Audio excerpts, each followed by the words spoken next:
Salam and hi to all, hope you are fine and everything is well on your side. Story time. So my uncle was living in a beautiful house with great facilities and he was and is very welcoming to everyone around. Once a guy came to him and begged him take him in his house as he was very desperate to be safe and he had seen many hardships in his life. My uncle, without wasting any time, provided him meal and place to live. Both were happy. Former for be able to help other from where Allah has given him and other to be able breath safely. Time passed, my uncle never bothered with the guy but kept helping him and he never asked anything in return, and the guy was standing on his own 2 feet with very prosperous lifestyle and he had everything, even more so than the person who had given him shelter. My uncle never asked him to move out or for rent, he just wanted that guy to feel safe after his hardships, but the guy who had now better living style than my uncle started to take over his house. Whereas my uncle asked him not to do so as he won't ask him for anything in return, just he keep to his own and let him be, but the guy kept on taking in rooms and calling his relatives from the world. Remember, the guy has now better life than my uncle and was able to move out and get his own place, even a palace, and it wouldn't hurt his pocket tiny bit, and the relatives kept on coming and taking over the house of my uncle, leaving him just 3 rooms for him and his family.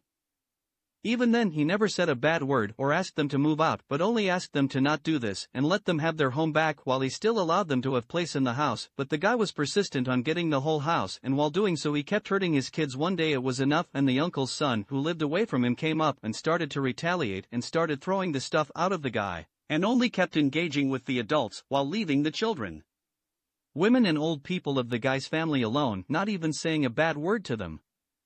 But the guy now went on offensive and started spreading the news that the son is wrong and he shouldn't throw them out, and the guy and his family started to fight with son and his children and started beating the children and women and old people while not able to face the adults. This is just a story of how Israel reacted to the retaliation of Palestinians. It's just a means to an end. Israelis have martyred thousands of children, yes, children below the ages of teenage. They have done the genocide against many women of Palestine, but they are unable to face the adult men. All the world is standing with Israel and they have shut off the water and food supply of Palestinians, while the Israelis are getting their food from brands like McDonald's free of charge.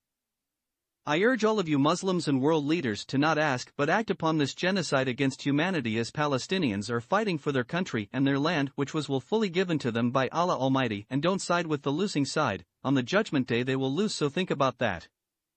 For normal people, if you can stop using the brands and countries which stand united with Israel, and if you can create posts on social media and every account that what's being done is wrong and we should all stand against Israel and with Palestinians.